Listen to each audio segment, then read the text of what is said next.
We're back here on Extra Rounds. Pleased to be joined now by UFC Houston winner, the Monkey King, Jordan Leavitt, fresh off his victory over Yadier Del Valle. Jordan, how are you? I'm really good. I'm eating too much unhealthy food, really enjoying the week off. I'm already a little antsy to get back out there. Yeah, I mean, you are new to this featherweight division, so maybe food was a bit of a luxury in this training camp. What is your go-to food post-fight, and does it change if it's a win or a loss? No, win or loss, you still got to celebrate. You put yourself through this eating disorder, you work out hard, you cut weight, you starve to death. But I usually come back and I have a cheesecake with seized candy inside of it and some root beer floats.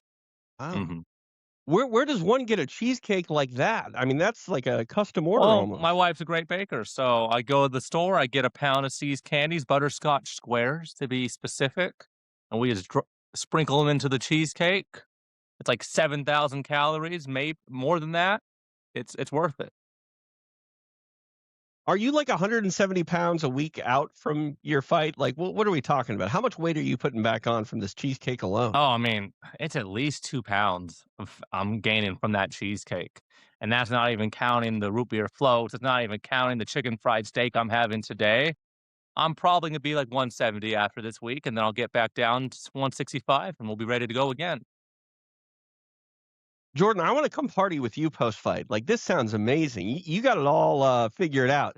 Let's talk about the game plan a little bit. What was the key to victory for your fight with Yadier Del Valle? I just wanna make sure to control the distance because me and him both prefer to counter fight. He's more of like a counter brawler pressure boxer, and I prefer to kick and counter. So I knew whoever was going to lead first was going to have trouble. So I made sure he was walking into my attacks. So I wanted to make sure I was controlling the distance. I wanted to make sure made sure to keep my back off the fence, and just to make sure that when I was going out there, I was going to the body to deter him from closing in on me. Because the reason why he wasn't trying to swarm me in the third round is because I was really peppering him to the body with those front kicks, and my shin's all black and blue because of it. So yeah, those are my pillars, and I was able to use my game plan perfectly. You mentioned yourself as a counter fighter, but you're a guy that's incredibly entertaining. You know, you've captured performance of the night bonuses. Is it hard to be a guy who's in the mix for a bonus while, staying true to your relative fighting style? I I used to really stress out about trying to get cool finishes because you get a submission and it's fancy. The chances of you getting that 50K bonus, now 100K bonus is, you know, I have higher odds than most fighters. Out of my 6 wins, 3 bonuses, not too shabby. So I just try to go out Yeah. there. I don't think about the finishes. I don't skip towards the end of the fight. If I just do the right thing, I'll get bonuses. If I was one of those fighters that took videos of themselves sparring, I'd have so many viral clips to use. So when I go out there and fight, I know the bonuses will happen as long as I do my thing. This fight didn't happen, I love it. but it will happen. Yeah, I mean, you can't force it. I think that's the thing about mixed martial arts that people fail to realize is it is a game, and sometimes you have to play to win the game. Is that a fair assessment? Yeah, you can't to score your points. You got to be in position to take the shot, and it takes two to tango. You could have an exciting fight if you're willing to give up points. And Yadier and me are both, I think we're both a little bit more cautious. And if I'm winning, I have no incentive to go out there and throw it all away for the fans of Houston that didn't even like me. So exciting fights happen, but you should never go out there trying to make it happen. That a little bit, because fighting in an arena where you're not the most liked guy, does that ever get to you? Are you super aware of that mid fight? Oh no. Haters are just fans that haven't been converted yet. So I go out I like there that. and I get booed. It actually kind of helps me lock in. I got into the UFC because I was traveling around the country fighting undefeated guys in their hometowns. So it was nice to kind of be back in that position where you're supposed to lose and everyone wants you to lose and you have no media because no one expects you to win. And I just got to go out there and focus on my art, focus on my performance, 15 minutes of discipline. So all that noise I got to avoid beforehand, I'm happy I got to have more of that time just to lock in.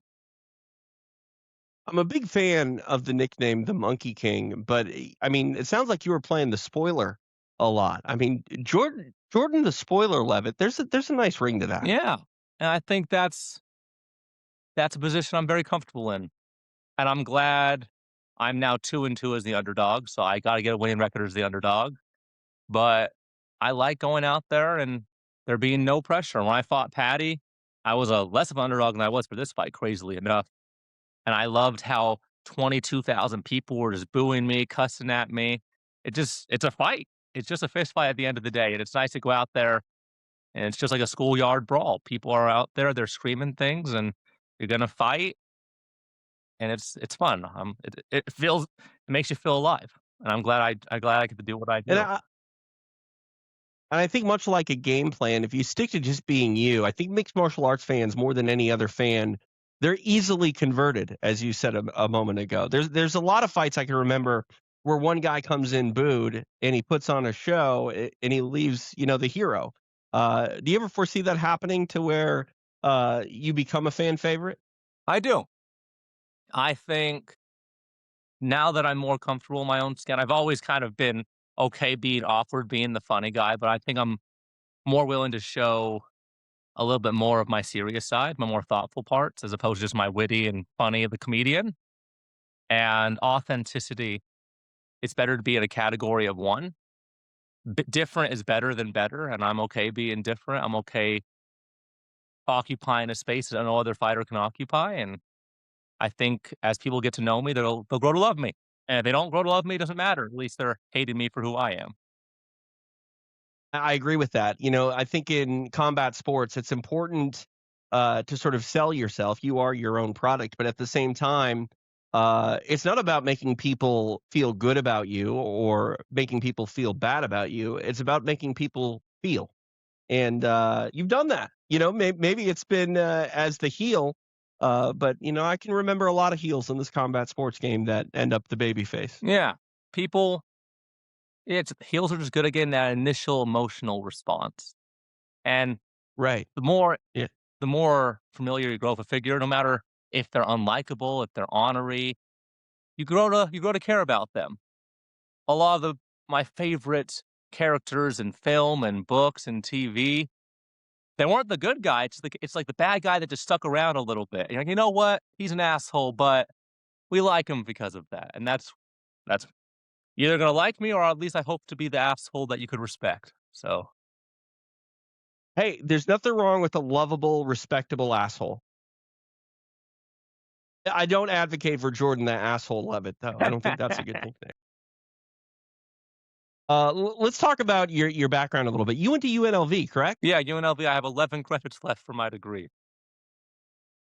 Dang. I mean, you can go back and get those, I think, whenever. Was it a political science major that you were pursuing? Yeah, I was actually preparing to go to law school, and then 2020 happened, and the world shut down, and I got into the UFC before school came back. So here I am. That's crazy. I mean, you were obviously, doing martial arts and focusing on, that side of your life. Going to school at UNLV, how is the UFC kind of not a distraction at all times? Oh, I mean, life's all full of distractions. We all have like, there's so much time. People waste so much time, and I feel like one advantage I have over so many of my peers is just I'm not interested in a lot of the things that steal our time. I don't go I mean not anymore. I wasn't going to the clubs all the time. I wasn't on social media for hours a day. I wasn't doing all these things that stole my time. So I was working a job and I was going to school and I was dating and I was fighting and I just felt like I had a plethora, an unlimited amount of time and an unlimited amount of energy reserves. And I mean, and my job's just I get to just work out, and I get to watch film and hang out with my kids. I have so much more free time than most people in America, and I'm just so blessed, and I just love what I do. I never have to go to law school. So, that's the goal, right? But something tells me you'd be a good lawyer. Like, what kind of law would you want to get into if you ever do go down that path? family law. I wanted I wanted to protect children. I wanted to make sure that in the divorce, the right parent would get them. I wanted to make sure that families, when they're going into the worst case scenario, I wanted to make sure that people could end up all right. That's always been a cause that's been very important to me. I grew up single mom. My mom got pregnant right at the end of high school, so she was like a teen mom. She was alone. She struggled, and I think a lot of kids just need someone out there to be their advocate. So I wanted to do that. I wanted to go out there and work in family law, even though it's messy and disgusting and depressing. I feel like it would have been very fulfilling. So worst case scenario, that's not too bad. I could help save some children, give them the best lives I can. But instead, I'll just ruin other kids' dreams. I'll beat up their dads, and we'll see how they deal with that trauma. We'll figure it out. I was saying in my head there a moment ago when you were telling the story about trying to, help kids. Man, you're squishing the asshole roll, but you squeeze that whole beating up kids' dads in at the end, Jordan, and a lovable asshole to say the least. Jordan, on the way out here, just kind of forecast your ideal 2026 for me. I want to get 2 more wins this year. Hopefully, one of those is a bonus so I can pay off the house. And then in 2027, I want to be fighting for a number. I want to be able to be like Jordan Leavitt, contender. And that's what I see at the end of 2026, beginning of 2027, onward and upward. There are many things I like about this interview with you, Jordan, but I think the most is your realistic approach to everything, and I think that's incredibly realistic and an opportunity that is very possible for you in this year, and I appreciate your time, wasting some time here with me and talking about what's coming up and what has been. Thank you for having me. It's good to be seen. Nice to talk about it. Yeah, this is going to be a good year.